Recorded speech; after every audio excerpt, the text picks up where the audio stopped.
My brother was abducted. The world needs you again. It needs your magic. Follow me. So, firstly, it's been 35 years since the original movie. Did you expect you'd ever be back playing Willow again? I'm very glad to be back, yeah. I mean, you reminded me of how old I am now, 'cause it's a while ago, innit?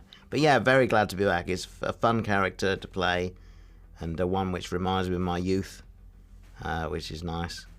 And also, I know there's so much love for the film out there, because not a day goes by when somebody doesn't say to me, oh, I loved the movie growing up, and I showed it to my kids who love it as well. So I know there's a huge amount of love for our original work out there.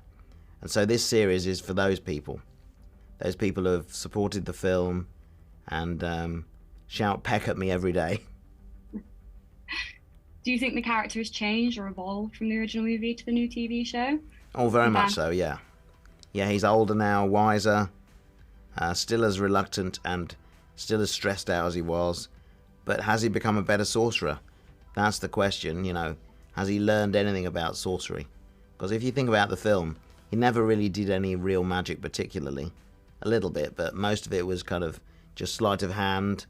And he's lived on the success of that since we saw him in the film till we find him in the series. And it's fun when we explore that in the series as well. What made you want to bring this story back to life after so many years? Well, the movie had made an incredible impact on me when I was about 8 years old. It was the first of the George Lucas movies that I actually saw in a theater. I was too young for Star Wars, and Willow was the one that really shook me as a child, both because it was frightening and it was funny and it was romantic and it was all these things that I thought movies had the potential to be. So when I became involved with Lucasfilm in around 2012, I knew this was a property that they possessed. I knew that it was where its rights had moved from distributor to distributor. It was now safely in Disney's hands. And I knew that Warwick was eager to return as the Nelwyn sorcerer Willow with all the comedy and joy he'd brought to that role when I was a kid. So it felt like a no-brainer to me. What does it feel like carrying the torch for a whole new generation of people that get to see Willow in this story?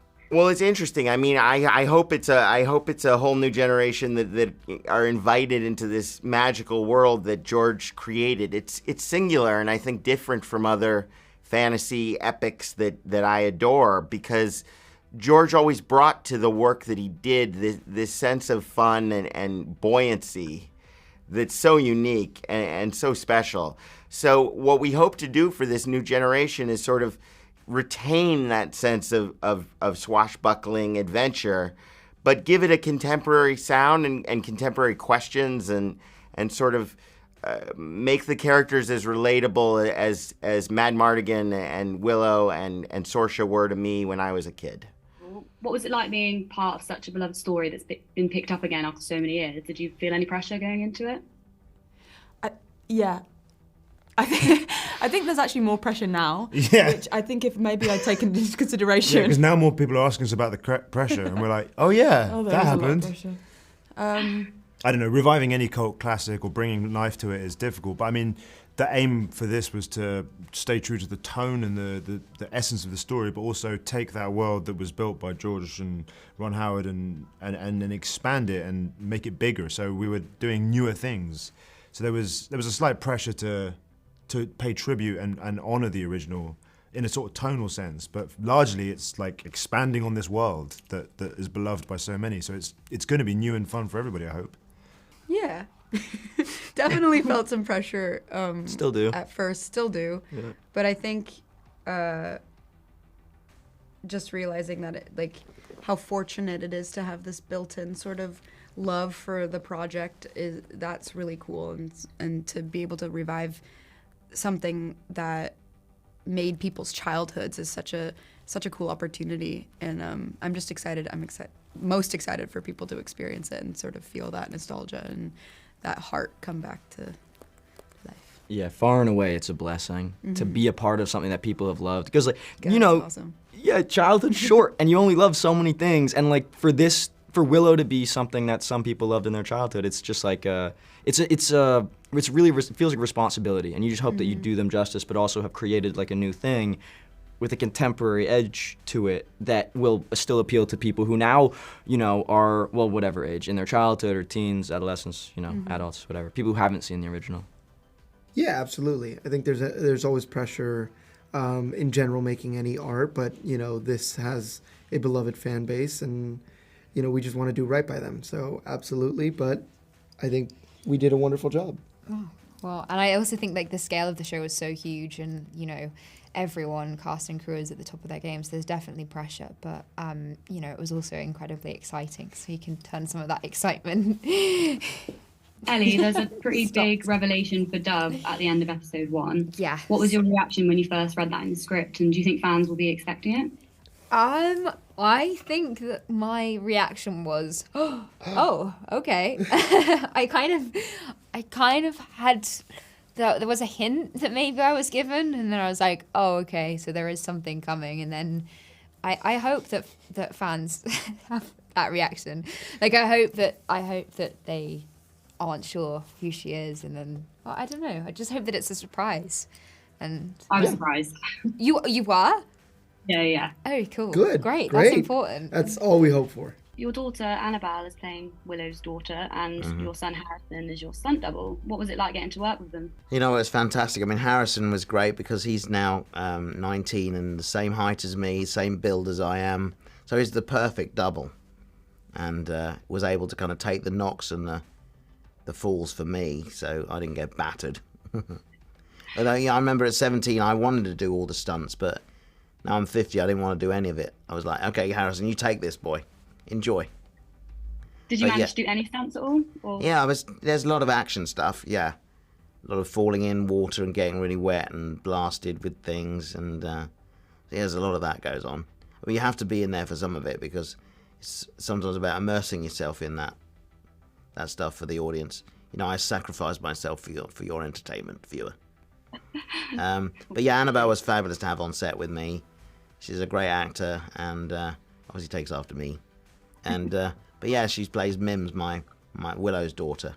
Obviously, it has its dark moments, but it's more of a lighter fantasy. What was it like working on a lighter area compared to other shows out there, like House of the Dragon? And why do you think this kind of fantasy is needed? Well, Willow never took itself too seriously. If you look at the film, there's lots of humour in there, but we carried that across to the series. So we have our darker moments, but throughout there are kind of fun things happening, and the characters' camaraderie amongst each other. There's often people putting each other down and finding humour in the situations. And some of the sequences we were actually allowed to ad-lib and improvise, which is great as well. And normally writers say, no, stick to my words. I spent ages writing this. But John Kasdan was like, no, you can throw the script away. Just have fun with it. Do what you want to do.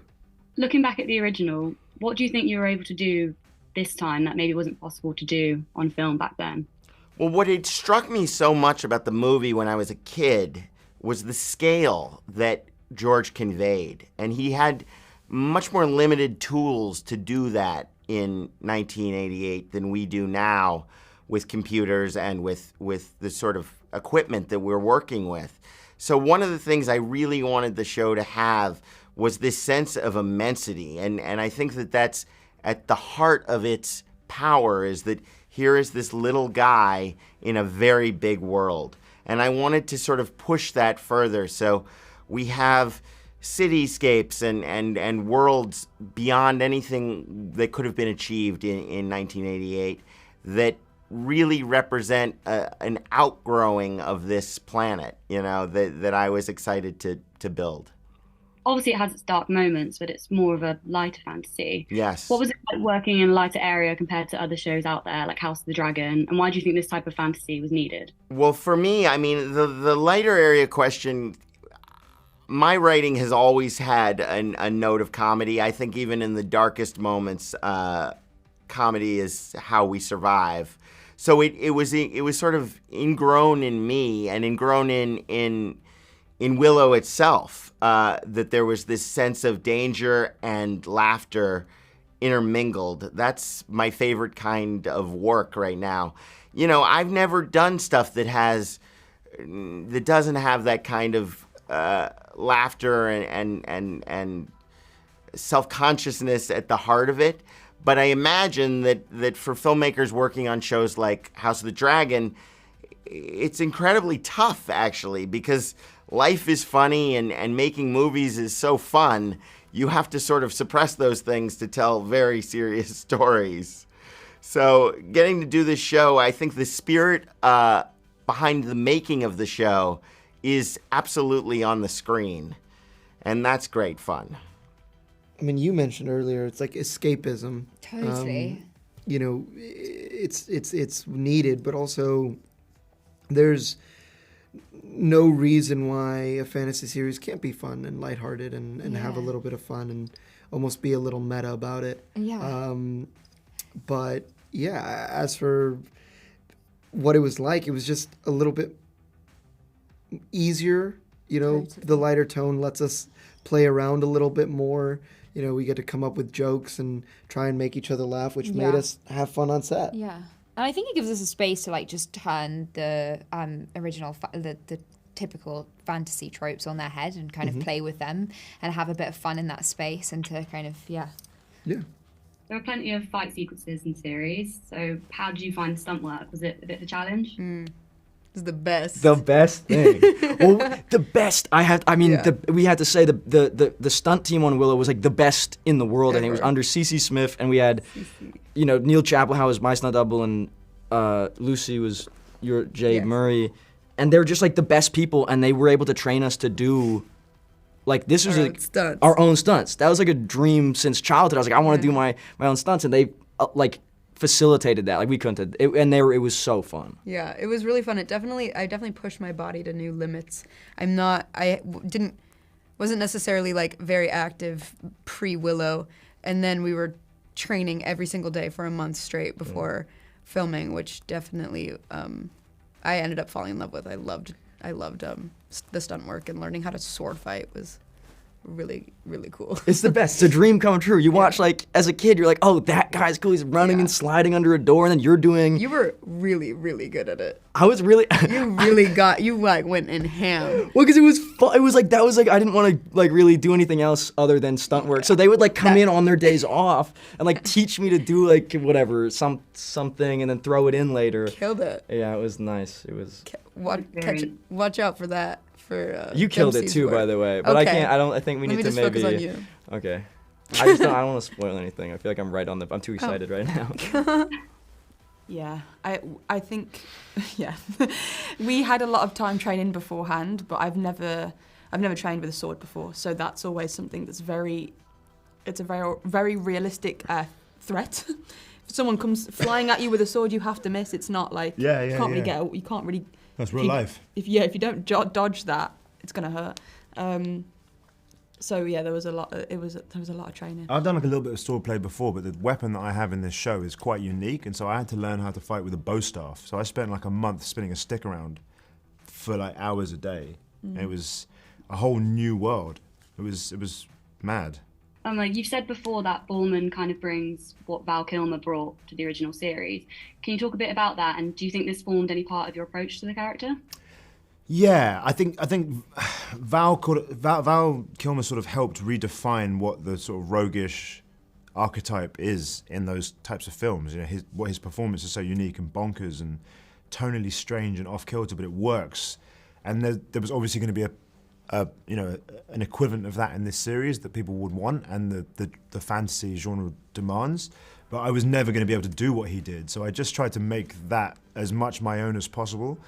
And John Caston, our creator, and Stephen Wolfenden, our first block director, we did a lot of work in our boot camp of learning who these characters are, and we just tried to create this sort of swagger, aloofness, like almost a drunken carefreeness to this character that paid a bit of a tribute to Mad Mardigan, but was still, in essence, myself.